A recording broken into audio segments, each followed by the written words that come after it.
Eric, bonjour. Bonjour. Tu es professeur de guitare à l'MJC du Mont-Brisonnais depuis un certain nombre d'années, 18 ans, non? Avant ça, il y a un parcours. Est-ce que tu peux nous en parler? Alors il y a un parcours avant et il y a un parcours pendant. En fait, j'ai débuté l'instrument en fait sur le tard, très tard même. J'avais 19 ans, mais j'avais les doigts qui étaient faits pour. Ça m'attendait depuis longtemps. Et donc quand j'ai commencé à jouer, ça a avancé très vite. Et ce qui fait que j'ai fait le cursus diplômant de la FFPMI, qui est la Fédération Française des Professeurs de Musique et d'Instruments, chapeauté par M. Jean Cassetti de Villeurbanne, qui a son siège à Marseille. D'ailleurs, dont je suis le fier représentant ici, et je fais passer aussi mes examens pour cette école. Et j'ai aussi passé mes degrés en solfège à l'Institut européen de Besançon, qui est tout simplement ces lieux en les murs du conservatoire. Après, beaucoup de groupes, beaucoup d'expériences de scène, je suis arrivé ici. J'ai commencé à donner des cours.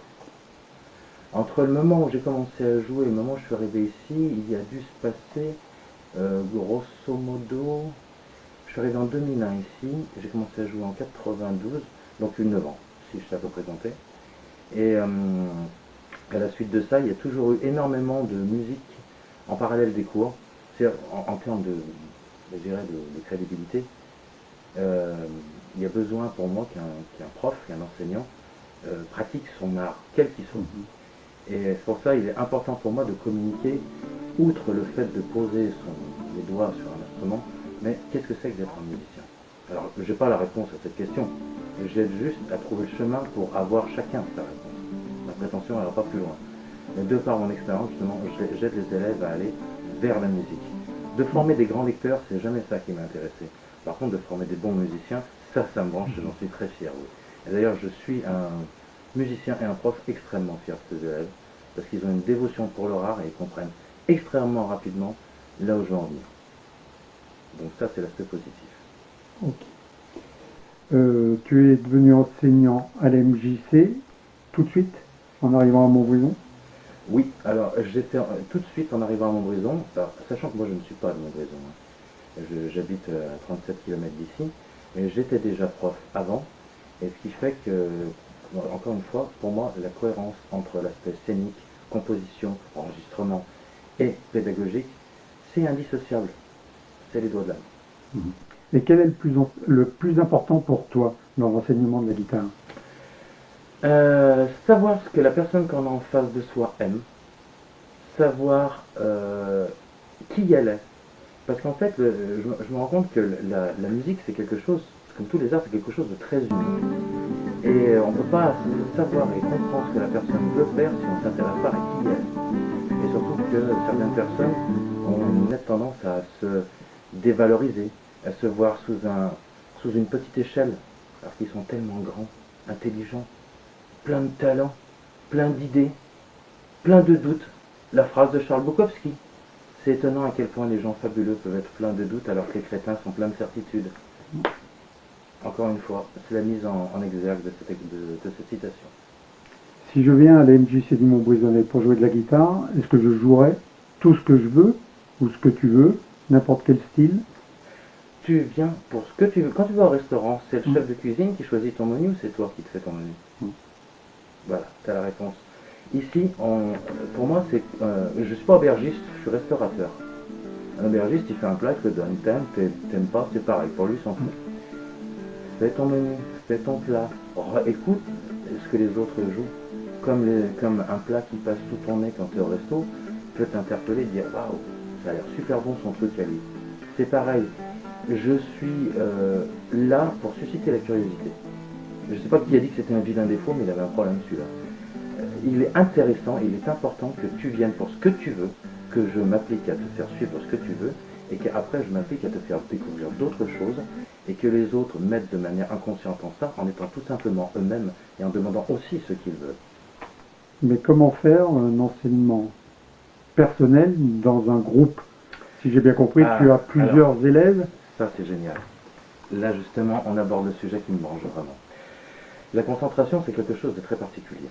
C'est-à-dire qu'en fait, à partir du moment où on est concentré sur ce qu'on dit, on est dans une bulle. Et ce qui est intéressant, c'est de travailler sur cette bulle. Que ce soit un instrument acoustique ou électrique, alors les guitaristes électriques en général, ils viennent pas forcément branchés ou avec un ampli dimensionné au respect des autres. Et quand on est dans sa bulle, l'idée c'est qu'on n'entend pas les autres, ou juste suffisamment pour être interpellé par quelque chose de beau, mais pas pour être dérangé par quelque chose de bruyant. Et ce qui fait que tout le monde arrive à jouer ce qu'il veut sans que ce soit dérangeant.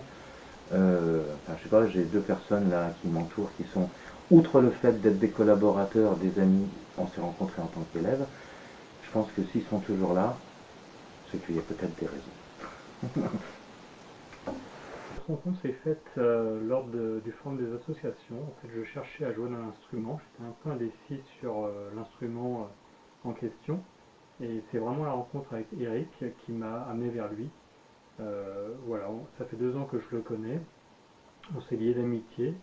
Et j'ai choisi effectivement la guitare vraiment par rapport aux qualités humaines d'Eric et de ce qu'il allait pouvoir m'apporter, notamment pour passer du bon temps et effectivement progresser dans ma culture musicale. Tu n'étais pas musicien? Non, j'étais, on va dire, audiophile. J'avais certains goûts musicaux bien précis et je comptais donc développer cette culture. Et en fait, on a eu des accroches sur notamment nos goûts respectifs, sur les musiques de type oriental, africaine. Et effectivement, j'ai appris à mieux connaître Eric depuis.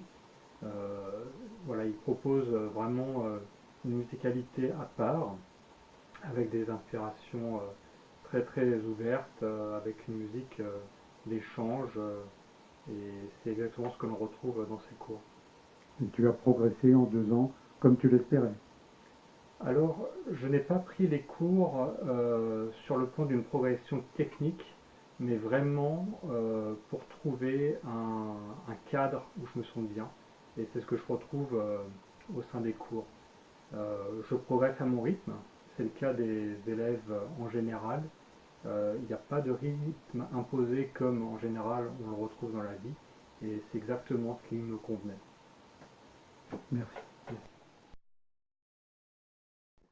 Là, tu es aux côtés d'Eric, tu es son élève depuis 3 ans, et je pense que vous avez tous les deux une relation assez particulière par rapport à ses cours, par rapport à ton parcours.